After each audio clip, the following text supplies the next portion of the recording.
খুব ভাল লাগিছে যে জুবিনক তেওঁলোকে অমৰ কৰি ৰখাৰ এটা প্ৰচেষ্টা প্ৰতিমূৰ্তি স্থাপন কৰিছে এক বিশাল একাই আৰু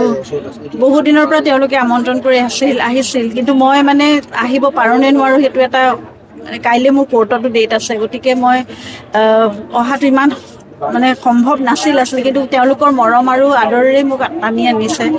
আৰু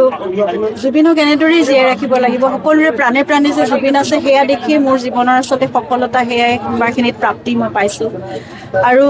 তেওঁৰ আদৰ্শৰে তেওঁ যিমানখিনি আধৰুৱা কাম থাকে সকলোৱে যদি আমি মিলি একত্ৰিত হৈ সাংস্কৃতিক দিশত সামাজিক দিশত বা নতুন প্ৰজন্মৰ বাবে প্ৰকৃতিৰ বাবে সকলো কামবোৰ যাতে আমি কৰি যাব পাৰোঁ তেতিয়াই জুবিন জীয়াই থাকিব আৰু মূৰ্তি স্থাপন হৈছে বহু ঠায়ে ঠায়ে সেইটোতো এটা বহুত ডাঙৰ মৰম আদৰ তেওঁৰ প্ৰতি সন্মান দিছে কিন্তু আচল সত্তাটো জীয়াই থাকিব যদিহে আমি জুবিনৰ আদৰ্শ কঢ়িয়াই নিব পাৰোঁ গতিকে সেইখিনি কাম আধৰুৱা কামখিনি আমি সকলোৱে মিলি কৰিব লাগিব আৰু প্ৰজন্মৰ পৰা প্ৰজন্মলৈ সকলোৱে জুবিনক চিনি পাব লাগিব জানিব লাগিব তেওঁৰ